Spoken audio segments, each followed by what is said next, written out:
Buenas tardes. Vamos a comenzar este tercer tema de esta asignatura, Dirección y Liderazgo, con este tema que hemos titulado Liderazgo para un mundo global. Como hemos visto, la investigación ha señalado que no es posible identificar un perfil ideal del líder, que los líderes que funcionan en unos contextos pueden no funcionar en otros, e incluso que hay muchos miembros de las organizaciones que no son dirigentes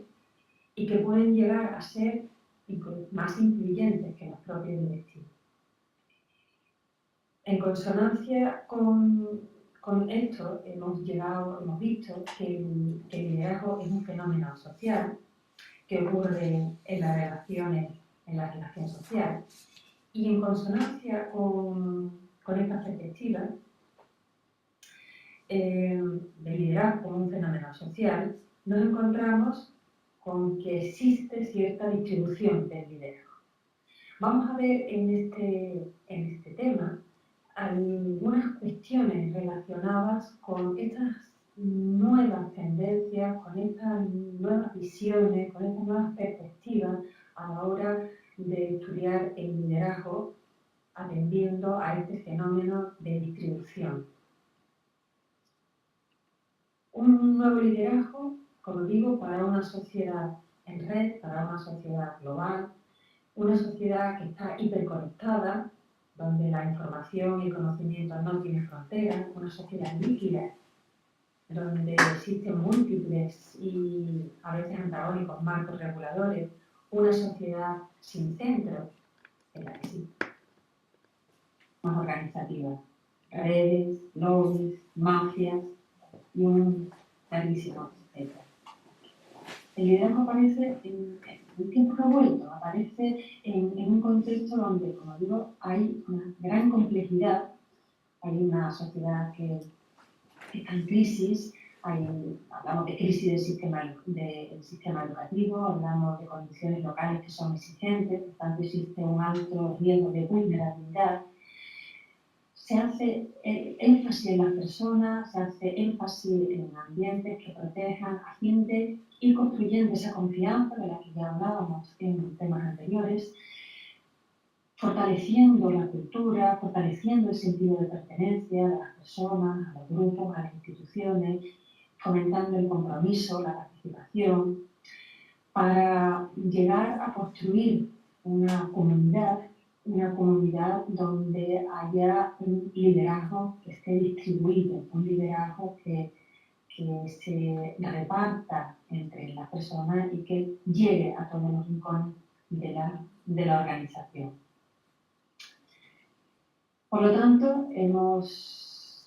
abandonando, y volvemos a la idea que planteábamos en el tema 1, estamos abandonando esas preconcepciones sobre el liderazgo concentrado en pocas personas, en una casta, en un grupo de presión, en una cultura hegemónica, un liderazgo visionario, carismático, épico, y abandonando esa visión de liderazgo burocrático o administrativo. De lo que prima pues, son las regulaciones, las legislaciones, las leyes. Estamos abogando por un liderazgo que construye comunidad, un liderazgo que crea y sostiene redes internas, creador de confianza, que aprovecha tanto los riesgos como las amenazas para cohesionar al grupo y para promocionar el sentido de pertenencia y la socialización de los miembros al grupo. Y un liderazgo que cree redes externas también, que sostiene redes externas con la familia, con las instituciones, con otros centros.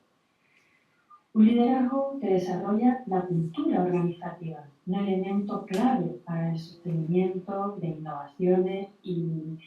de cambio y mejora en las escuelas y en las instituciones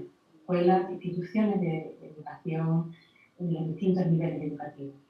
Un liderazgo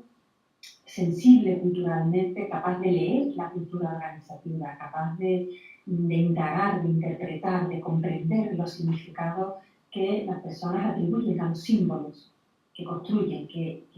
tienen, que les da sentido a su existencia. Un liderazgo simbólico que actúa sobre esa cultura organizativa, que construye esa narrativa sobre el cambio y sobre la identidad, esos procesos identitarios que son tan importantes y son imprescindibles para la construcción del grupo y de las organizaciones. Un liderazgo para el aprendizaje. Un liderazgo, las organizaciones aprenden y es necesario dirigir y organizar ese aprendizaje y ese conocimiento que se va aprendiendo. Las organizaciones aprenden de los errores, de los fracasos y de los éxitos. Un liderazgo para el aprendizaje, que crea las condiciones para la enseñanza y el aprendizaje y que crea su propio sistema de prácticas profesionales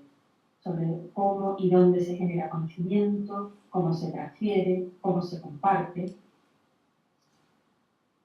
Un liderazgo político, un liderazgo políticamente inteligente, que reconoce, que utiliza otras fuentes y formas de poder, que ajusta su estilo de liderazgo al contexto, que no divide ideológicamente a su comunidad. Un liderazgo distribuido que administra el conocimiento organizativo, es decir, que reconoce y utiliza las capacidades de los seguidores, que habilita a otros líderes. Decíamos que hay en muchas ocasiones muchos miembros de la organización que tienen más capacidad de influir que los propios dirigentes. Un liderazgo democrático, un liderazgo ético, un liderazgo para la justicia social, un liderazgo que crea confianza, que aprovecha los riesgos y las amenazas para cohesionar al grupo, un liderazgo que tiene en cuenta las culturas del cuidado, la ética de la responsabilidad, de hacerse cargo de las distintas acciones que se van sucediendo, de la ética de la justicia social. Un liderazgo que contempla el género, un liderazgo que va poco a poco poniendo de relieve la importancia del género, y sobre todo nos referimos a la aparición de las mujeres en los órganos de gestión y de dirección de las organizaciones educativas y sobre todo en las organizaciones de educación superior, donde el número de mujeres gestoras ha sido y es inferior considerablemente al número de gestores académicos, donde se está superando los modelos reduccionistas de lo masculino y femenino en cuanto a los estilos de liderazgo, y un liderazgo que contempla también las necesidades formativas de estos gestores académicos universitarios y que plantea programas de formación atendiendo a esas necesidades detectadas, porque como sabemos en las instituciones de educación superior los gestores suelen ser docentes, no suelen ser académicos, que en pocos casos, casi en ninguno caso me atrevería a decir, han recibido una formación específica para desarrollar ese cargo. Entonces, un liderazgo que contempla la posibilidad de que estos gestores reciban una formación que puede ir encaminada en muchos sentidos, pero que reciban una formación para ese desarrollo profesional que van a tener que poner en marcha cuando desempeñen puestos de responsabilidad en las organizaciones de posición superior. Como les digo siempre, todas estas son ideas que van a encontrar en los documentos que tienen a su disposición para leer. Tratamos de ser una guía, de ser un esquema que plantee las distintas ideas que después van a encontrar y van a quedar desarrolladas en esos textos que van a leer. Y que, de nuevo, les animo a que lo hagan con entusiasmo, con dedicación, con pausa, para aprender con la tinta encarada todas estas cuestiones y saber integrarlo en las actividades que les proponemos también en esta asignatura.